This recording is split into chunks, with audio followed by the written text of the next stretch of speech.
मैं आपसे कर रहा हूं, मदनी साहब को अचानक से क्या हो गया?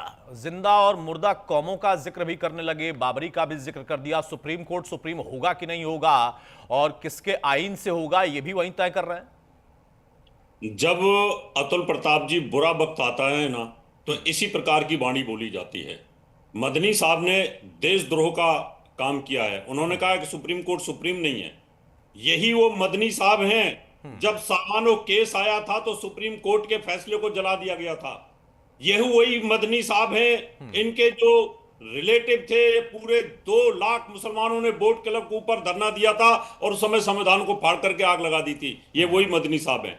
अब इनको राज्यसभा नहीं मिल रही है, बेचैन है, परेशान है, और ये कह रहे हैं कि जब जब जुल्म होगा, जिहाद होगा। इस मदनी साहब को ये दिखाई नहीं देता कि जम्मू कश्मीर के अंदर क्या हुआ। उस समय इनके मुंह पे दही जमी हुई थी। जब पहलगाम के अंदर धर्म पूछ करके गोली मारी जा रही थी, उस समय इनको ये दिखाई नहीं दे रहा था कि किस प्रकार का जुल्म हो रहा है।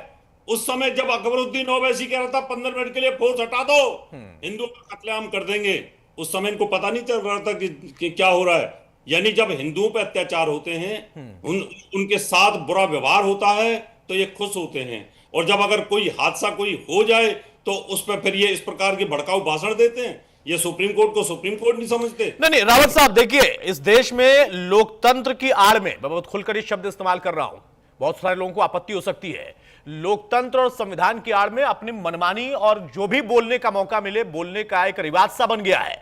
मेरा बड़ा स्पेसिफिक सवाल है कि मदनी साहब पढ़े लिखे व्यक्ति हैं, अनुभवी व्यक्ति हैं, अचानक से उनको क्या सिर्फ राज्यसभा के लिए या कोई और उसके पीछे एजेंडा है? क्योंकि जिन शब्दों का इस्तेमाल किया, जिन चीजों का उन्होंने जिक्र किया, उसमें भड़काना भी और साथ में शरीयत मानने वाले सुप्रीम कोर्ट मानने लगे अचानक से। और आपने बताया कि जब सुप्रीम कोर्ट फैसला देता था तो ये क्या करते और करवाते थे, और आज बता रहे हैं कि नहीं, संविधान के आईन से अगर चले तो सुप्रीम शब्द होगा, नहीं तो सुप्रीम कहलाने लायक भी नहीं। कुछ गड़बड़ है क्या?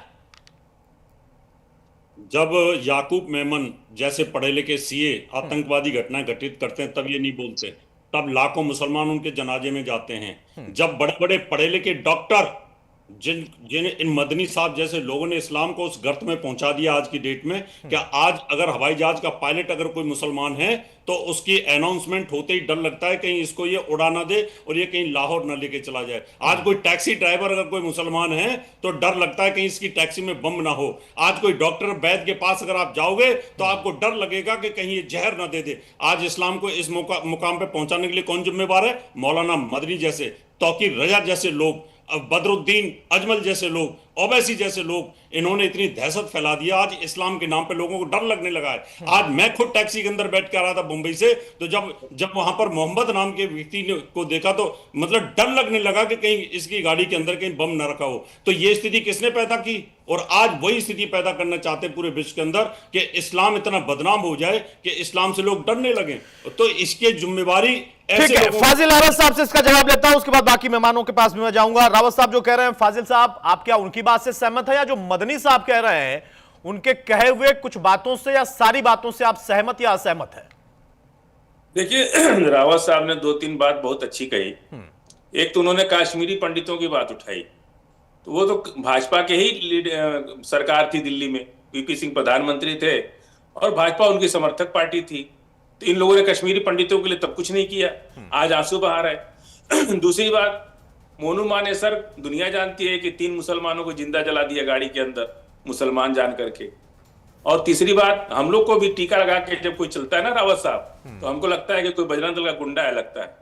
और यही हाल इन लोगों ने सरदारों के साथ कर दिया था कि सरदार की 84 से पहले सरदार की हर पकड़ी भी इन लोगों को रिवाल्वर दिखती थी। तो सब मुसलमान नहीं, सुन लीजिए, थोड़ा धैर्य खो देते हैं आप। मुसलमान आप धैर्य खो देते हैं ना, थोड़ा सुन लीजिए। अभी तो सुन रहे थे तो हम नहीं बोल रहे थे। बोलिए, हिंदू सुनिए ना, की बात करता है। 1900 बजरंग दल के अभी बजरंग दल के गुंडा हो गए हैं क्या? क्या बात करो? बजरंग दल के गुंडा मत बनिए। नहीं, हम लोग भी टीका दे के डर जाते हैं। बातें कर रहे हो और हम लोग नहीं, तो हजारों साल से ये लोग दलितों पर अत्याचार करते आ रहे हैं। जो थोड़ी बहुत आदिवासी दलितों पे जो अत्याचार ये लोग कर रहे हैं, हम लोग लेट से जागे, थोड़ा देर हो गई जागने में। हम लोग जब दलितों पे ये लोग अत्याचार कर रहे थे तब हम लोग चुप ना। उसी का नतीजा है कि ये लोग इतना बढ़ गए कि मुसलमानों पर भी शुरू हो गए, पिछड़ों पर शुरू हो गए। एक महंत हैं, वो कह रहे थे कि मुलायम सिंह यादव की मूर्ति पे पेशाब करो जा करके कुंभ मेला में।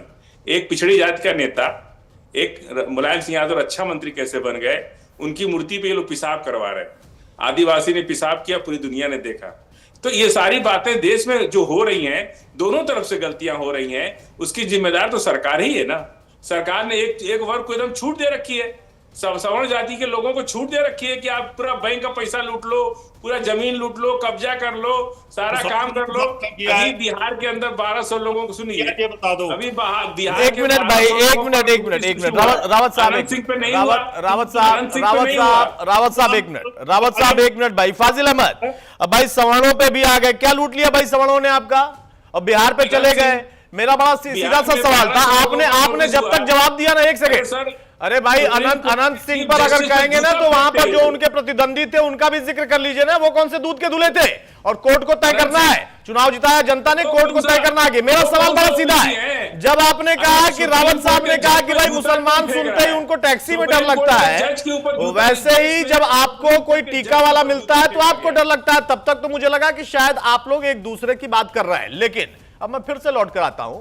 जरा मदनी साहब ने जो कहा उस पर लौटेंगे आप। मदनी साहब कह रहे हैं कि भाई जो वंदे मातरम है वो जिंदा कौम हो नहीं सकती, वो मुर्दा कौम है, वो सुप्रीम कोर्ट पर भी नहीं, वो बीजेपी का आइडियोलॉजी है। अच्छा, मदनी साहब बीजेपी के कहने पे बोल रहे हैं, आप ये कह रहे हैं मदनी साहब बीजेपी के कहने पे बोल रहे हैं, बुलवाना चाह रहे हैं आप ये कह रहे हैं कि मदनी साहब बीजेपी के कहने पर बोल रहे हैं। कहां से आपको ताकत मिलती है कि आप हमसे वंदे मातरम बुलवाना चाहते हैं? नहीं बोलेंगे, ताकत कहां से मिल रही है? संविधान नहीं मानेंगे, संविधान क्या है? आपको ताकत कहां से मिल रही है कि आप हमारे पे फोर्स करें कि अच्छा, फोर्स किया जा रहा है, वंदे मातरम बोलने पर आपको फोर्स किया जा रहा है।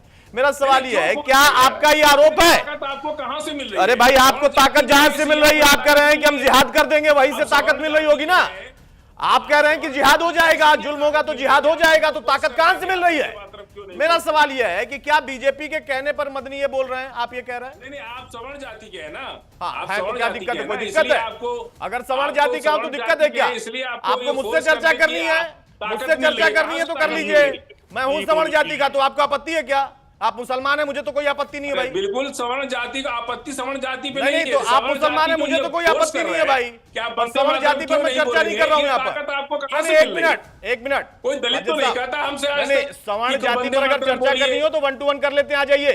मुझे आपके मुसलमान ऊपर पर चर्चा नहीं है, लेकिन धमकाइए मत बैठकर मुझे यहाँ पर। और सवर्णों ने किसी का नुकसान नहीं किया भाई, इतनी दिक्कत क्या है सवर्णों से? बड़ा सीधा सा सवाल है फाजिल अहमद, मेरा सीधा सवाल है, अगर आपको ये लगता है कि हम मदनी ने बीजेपी के कहने पर बोला है तो आप सीधा आरोप लगा दीजिए। सवर्णों पर जिक्र करना है तो आइए 1 to 1 कर लेता हूं। आप बता दीजिए क्या मैंने बिगाड़ा है? मदनी को छोड़िए, मदनी ने क्या बिगाड़ा है? क्यों मदनी को छोड़े भाई? मदनी उकसाएगा और आप कहें मदनी को छोड़े?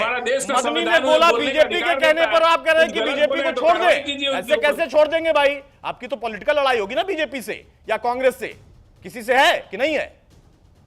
धर्माचार्य जी, अरुण कृष्ण जी, फाजिल अहमद बात को कहां से कहां तक ले गए? इनको आदिवासियों की भी चिंता हो गई, इनको पिछड़ों की भी चिंता हो गई, इनको सवर्णों की भी चिंता हो गई, या सवर्णों से भी इनको दिक्कत हो गई।